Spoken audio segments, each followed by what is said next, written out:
Hey guys, welcome back. Another Saturday video. Today we're looking at the 2021 results of the Income Fund Showdown. We're going to look at the most popular ones, and I'll introduce you what we're going to do going forward. What this is going to show is what best grew your capital and gave you income. What gave you the most income and maintained your capital. Which one lost your capital but gave you the most income? All that good stuff. It really depends on where you're at in your investment journey, right? And what you're using these things for. If you're using them to live off income, that's really kind of what these are designed for. So it really depends on what your goals are, right? For me, everyone knows I sold out of NUSI and I bought QYLD. And if you missed that video, I'll link it up top and down below. But we're just going to get into it and see what 2021 did for all these income funds. So let's go. So we're going to start off with NUSI, and I'm going to do an introduction of how this worked, right? On January 1st, I went back and I looked at the closing price, or maybe it was the opening price. I forget how I set it up on January 1st or thereabouts, whenever that first trading day of the year was. And we did $100,000 starting capital. So just say we dumped $100,000 into the fund and what that gave us, right? So that's what this is. We dumped $100,000 on the first trading day of 2021, and we got 3,635 shares of NUSI. So what we did that at this price, $27.51. That was the opening price. Now, December 31st, I went and looked at closing prices, and closing prices is this number right here, $27.92. So what that ends up being is a $1,490.37 capital gain or unrealized gain in NUSI for a 1.49% gain in your starting investment. Okay. So the ending capital for 2021 is $101,490.37 because we are not reinvesting dividends. If you want, I'm not going to do that one, and it would get too complicated to math all that out, because for the most part, these are income funds and they are designed for income, current income that you are going to spend. And that's what I would be doing with them in a sense, right? I'm very close to or in retirement, depending on how you want to look at things. So I'm actually building up QYLD to have future income. So, like I said, it depends on what your goals are, what you're comfortable with doing. So, NUSI threw off for the 2021 calendar year $7,884.41, $2.16.9 of distributions for the whole calendar year. Now, let me throw a caveat on here as well. I'm using all dividends or distributions that were paid out in the calendar year of 2021. So I know a lot of these funds had a big payout at the end, but they're not paying out till January 2022. So I'm using that income going forward into 2022. I'm not including it into 2021, even though it was declared at 2021. I'm just using what was actually received. So what the total represents is what the starting capital generated for you, right? The total value of your $100,000. So at the end of 2021, the total value of your investment is $109,374.77. So that's the unrealized capital gain and the distributions received throughout the year. So right there, NUSI, $109,000 with $7,800 in income.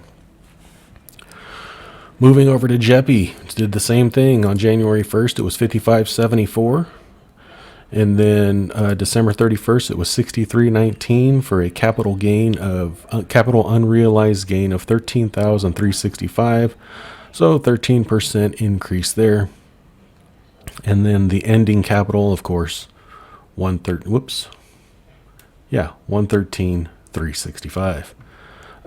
Income received, just about the same as NUSI, almost $7,600, $4.24 per share in distributions in 2021, for a total value of your investment of $120,981.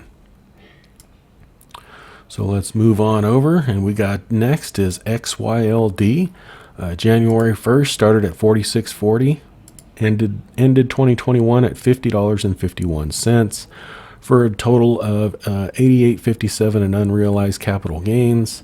And then income received for December, or for 2021, was $9,760. So total dividends of 2021 was $452.9. Total value of that investment is $118,618. So really close to JEPI there. Next up, we have RYLD. And RYLD started at $22.76 on January 1st. That got us, on December 31st, it closed $24.41 for an unrealized capital gain of $72.49. Dividends received was $293.6 throughout the year, for a grand total of $12,899.82 in income. So the total value of your investment, $120, $149.38. So that was RYLD. Next up, DIVO. DIVO looks like probably had the best capital appreciation. We started DIVO January 1st with $32.81. Ended December 31st at $38.19, so $16,397 in unrealized capital gains for DIVO. And the income, I'm going to guess, actually I shouldn't guess because I already know, was the least here. Obviously, if you're going to have that much in capital gains, you're going to probably have less in income, and that's pretty much the case. So DIVO had $5,568 in income received.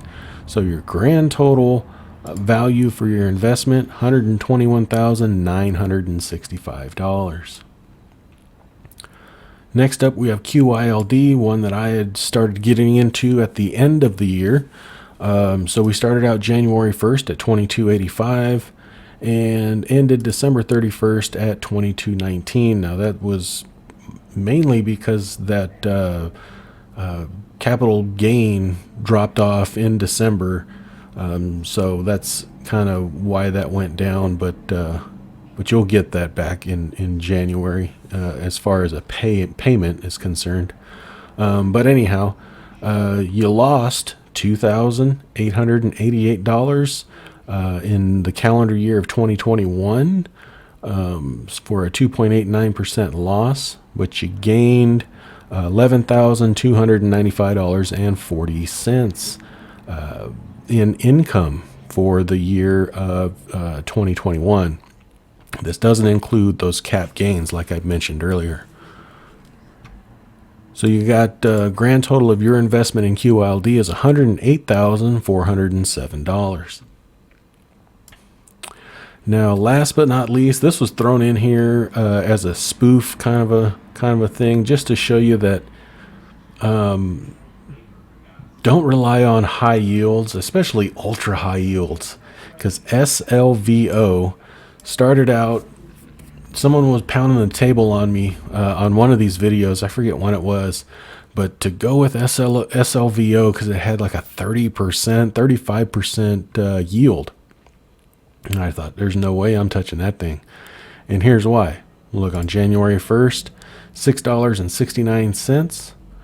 December 31st is $5.08. So your capital lost $24,065, 24% loss on your capital. Though it is the best income producer for 2021, it produced $19,312.41. but that was not enough to cover your loss. So your total investment value here, $95,246.64, and that dividend just keeps decreasing. So definitely be careful of some of these things that promise 30% yield or anything like that. There's a lot of people that got hurt, right? You lost money, period. So let's look at the where is the rankings here? NUSI comes in at number 5 for income. Let me zoom this out a little bit. JEPI comes in number 6 for income. XYLD comes in number 4. RYLD comes in number 2. DIVO comes in number 7, which was last, like I said. QYLD comes in number 3, and SLVO comes in number 1, but it came at a huge cost of $24,000 in lost capital. So there you have it. Who had the most value? That's going to be going to DIVO, because it had the best value, the best capital growth, along with the income. If you can live on the income that DIVO produces, this one will probably preserve your money the best. But that's really, like I said before, it depends on where you're at, right? Next one was RYLD, or was it JEPI? It was JEPI was the next one. That one gave pretty much better income, little less capital gains, but 120 grand there. So 20% net investment, whatever you want to call it, just your net investment value, right? So there you have it. Next month, some of you probably noticed, I'm going to start this Global X versus Nationwide. I hinted on that when I did the video on these new collared ETFs from Nationwide. If you missed that, I'll put that video up here. But I've already put in starting capitals for those. This is going to be Nationwide versus Global X. And it's the NSPI, the NDJI, the NTKI.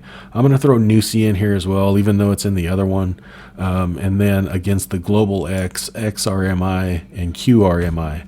And that's going to be a monthly look. And I might turn this one into a monthly. I thought about taking NUSI out of this one, but I think I'll just leave it in.